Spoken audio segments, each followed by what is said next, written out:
Pessoal, nesse capítulo aqui, que é o capítulo 4, então, eu vou finalizá-lo fazendo um exercício aí desse capítulo, tá bom? Nessa última aula, então.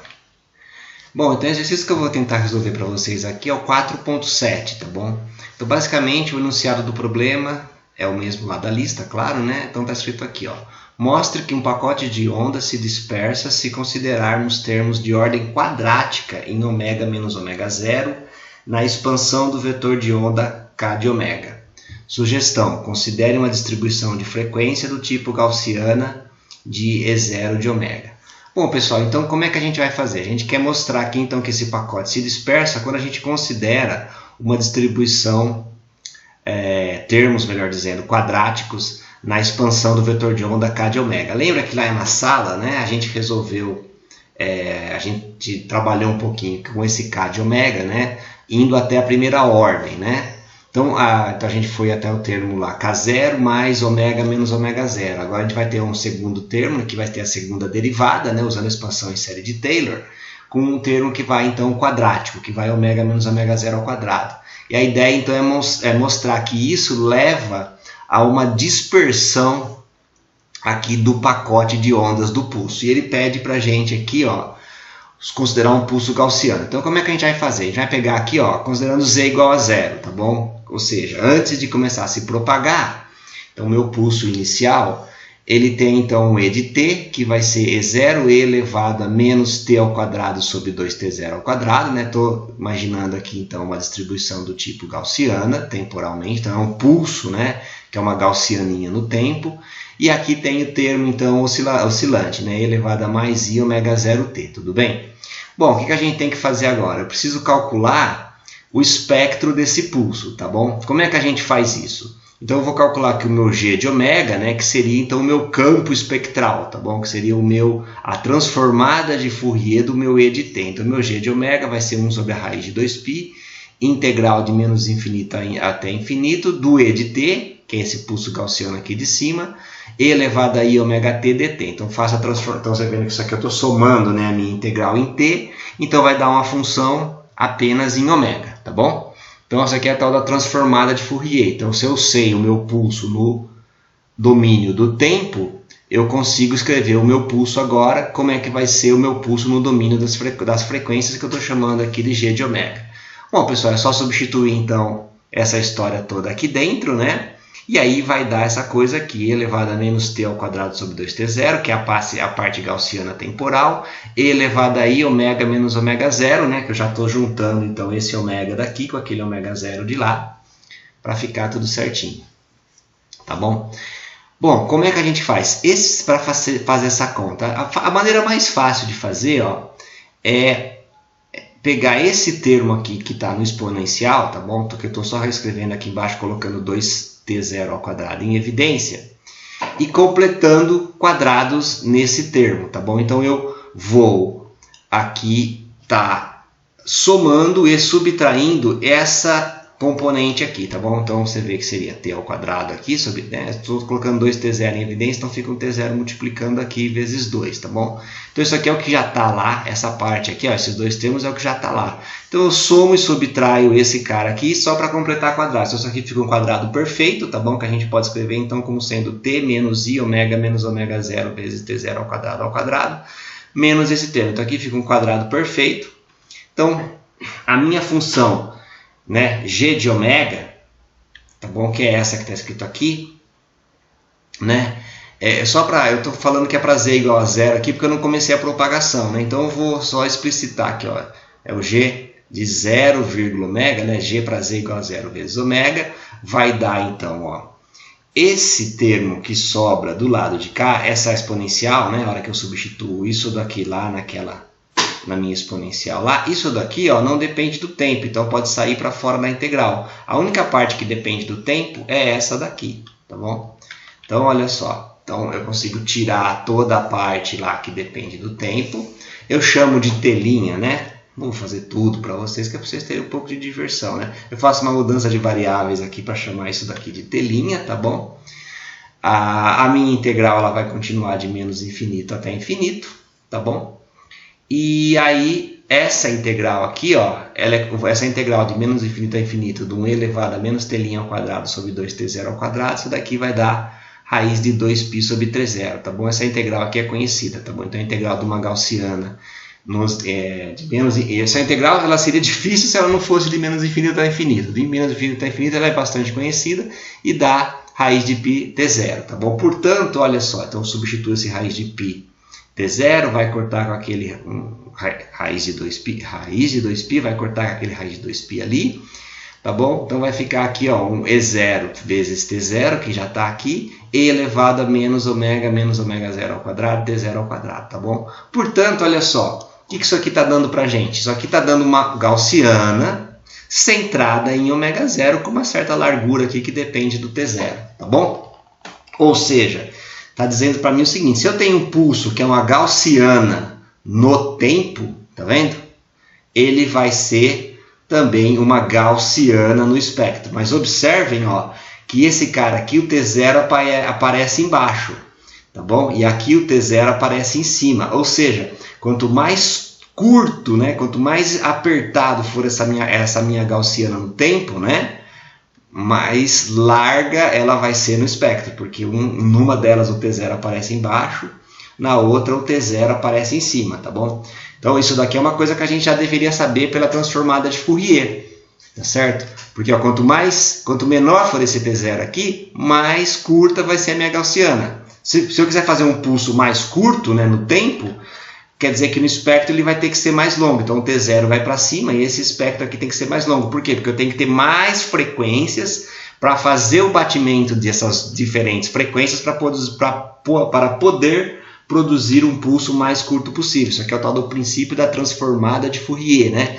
Quanto mais largo no espectro, quanto mais componentes espectrais eu tenho para fazer o batimento, né? Fazer a superposição desses campos no domínio da frequência, mais estreito ele vai ser no domínio do tempo. Só para relembrar rapidinho aqui, lembra que a gente fez o batimento de duas ondas, né? Dava aquela onda bem larga. Agora que a gente bateu lá um pacotinho quadrado, já dava mais ondas. E você alarga aquele pacote quadrado, você vai cada vez fazer com que no tempo o teu pulso seja mais curto. Bom, muito bem, mas não acabou ainda, né? Então aqui, ó, isso aqui é o g de ômega, 0, tá bom? Então isso aqui é uma coisa que a gente sempre faz, né? A gente então primeiro calcula a transformada de Fourier aqui no domínio da frequência para z igual a 0 e depois eu coloco aqui a minha propagação elevado i k de ômega vezes z, tá bom? Então eu calculo lá como se o meu pulso de entrada, como se ele não tivesse propagado, e em seguida eu coloco aqui o efeito da dispersão, tá bom? Então eu vou colocar aqui que agora ele vai propagar, tá bom? Elevado a ikz, só que como ele tem muitas componentes espectrais, da mesma forma que a gente fez antes, eu preciso agora levar em conta que o meu k é um k de ômega, tá bom? Então, lembrando que até antes aqui nesse curso a gente já tinha ido até a primeira ordem aqui. Então, a proposta agora é fazer até a segunda ordem, tá bom? Então, eu vou chamar isso aqui de beta 1, vou chamar isso daqui de beta 2, então vai dar aqui, ó, K0, né? Isso aqui é o meu K0, que é ômega sobre C vezes N0, mais beta 1 ômega menos ômega 0. Até aqui a gente já brincou um pouquinho no curso. Mais meio de beta 2 ômega menos ômega 0 ao quadrado. Então, agora qual que é a ideia? É pegar isso daqui, tá bom? No domínio da frequência, tá bom? Que é o meu K no domínio da frequência. E calcular o meu G de z, ômega, tá bom? Então, quando ele propaga uma distância z no meio, onde há dispersão, né? Onde a refração varia com a frequência, portanto, o nosso K varia com a frequência e eu vou pegar até a segunda ordem. É isso que a gente faz agora, tá bom?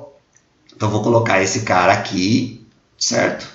Esse G de ômega, G de 0, ômega, é essa gaussiana na frequência que já está aqui. Só que agora eu quero saber qual que é o efeito disso no tempo, tá bom, pessoal? Então, eu quero saber qual que é o efeito dessa dispersão, né, dessa propagação no meio dispersivo, que tem dispersão até segunda ordem, no tempo. Então, o que eu vou fazer? Vou fazer a transformada de Fourier inversa. Eu sei agora, olha só, esse aqui é o meu campo no domínio da frequência após propagar uma distância z no meio que tem dispersão k de ômega dada por isso. Então, eu sei agora esse campo aqui. Esse aqui é o meu campo. Vou fazer a transformada de Fourier. Então, isso aqui é o meu e de ômega e elevado a menos i ômega t de ômega, transformada de Fourier inversa, tá bom? Isso aqui, ó, isso aqui tudo é o meu e de ômega. E de ômega e elevado a menos i ômega t, agora eu somo em ômega. Então eu vou somar tudo que está em ômega aqui, só vai sobrar t, tá bom? Se você olhar, ó, lembra que isso aqui é o meu e de ômega. Eu vou voltar lá uns slides para trás para mostrar que isso aqui é exatamente a transformada de Fourier inversa, ó. Aqui, ó, você pode ver, aqui é e de t, lá é e de ômega. Aqui é e elevado a i ômega t, é a mesma coisa, só que lá muda o sinal para menos. Uma é mais, a outra é menos, tá bom? A transformada de Fourier direta é mais, a transformada de Fourier inversa é menos. E é claro, a transformada de Fourier direta, ela soma em t para ficar em ômega. A transformada de Fourier inversa, ela soma em ômega para ficar em t. Tá bom? Então é análoga dessa equação aqui. Esse fator de normalização 1 sobre raiz de 2π na frente é o mesmo. Quem não viu transformada de Fourier ainda, não se preocupe muito, porque é uma coisa que vocês vão fazer nos cursos de física matemática, tá bom? Mas ela permite a gente projetar essa nossa função, né, nas diversas frequências, né, somar para todas essas frequências e calcular então como que é a minha função no espaço recíproco, né? No caso aqui no espaço do tempo, você vai para a frequência, da frequência você volta para o tempo. Então a gente tem uma ligação entre esses dois espaços, tempo e frequência, esses dois domínios, né?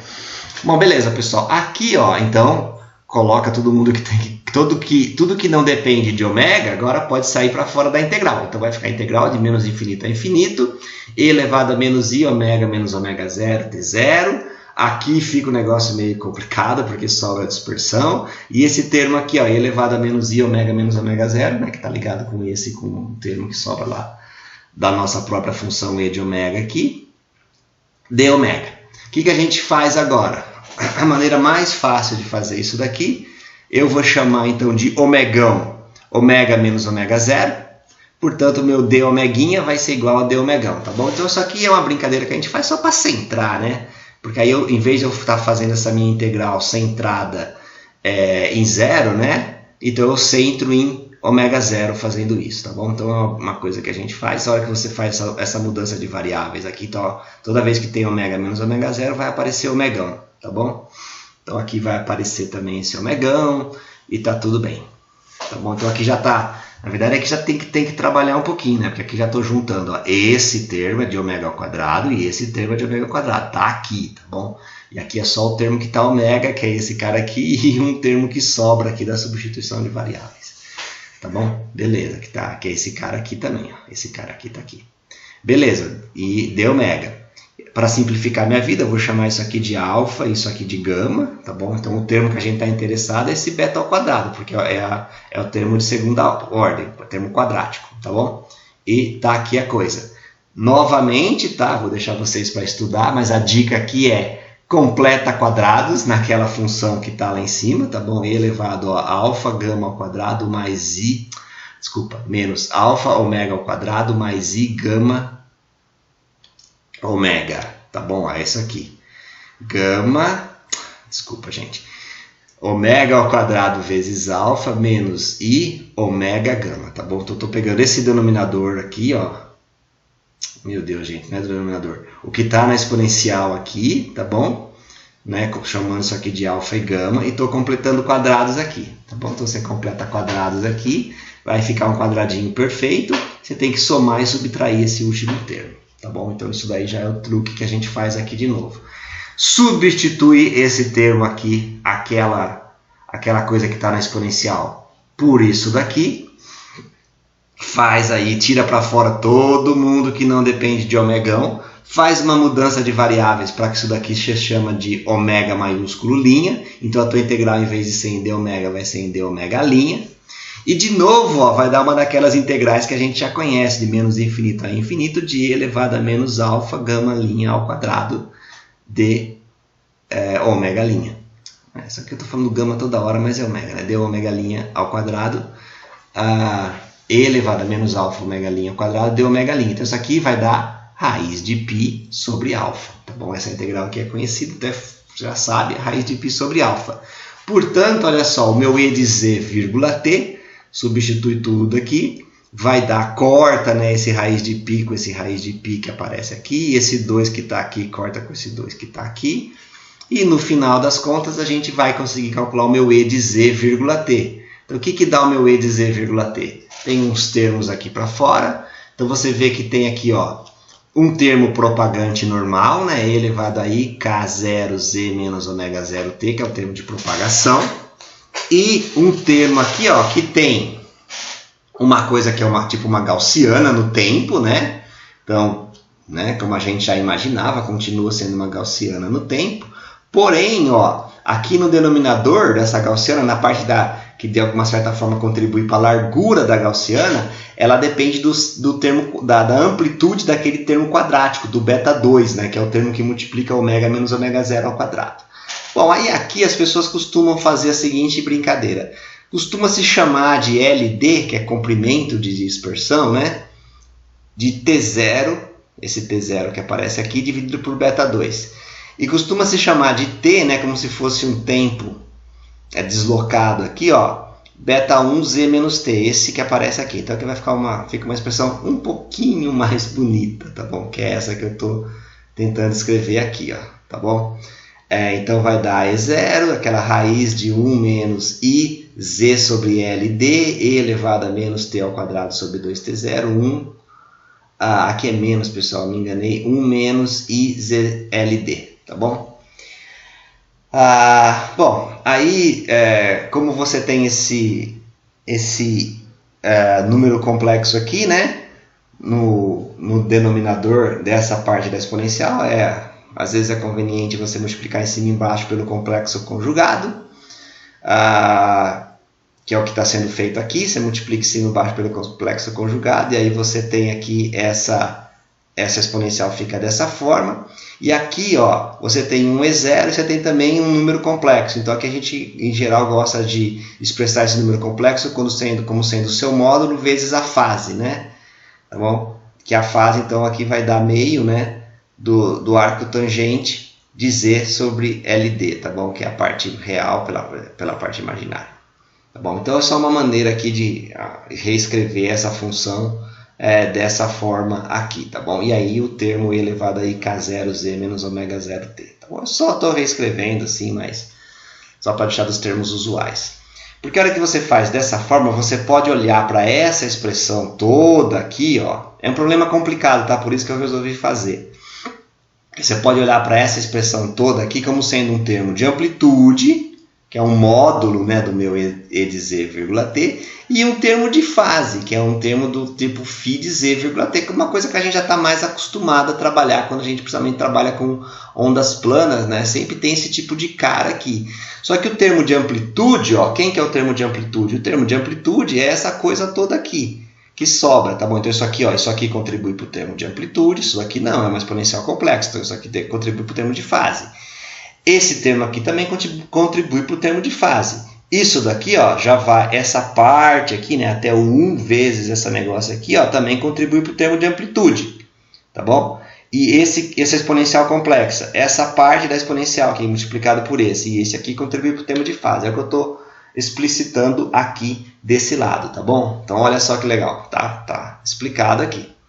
Então, como a gente já viu também nesse curso, né, se eu sei agora como é que fica a minha fase quando eu tenho uma dispersão de segunda ordem, eu derivo essa fase aqui, ó, tá bom? Eu derivo essa fase e eu calculo a frequência.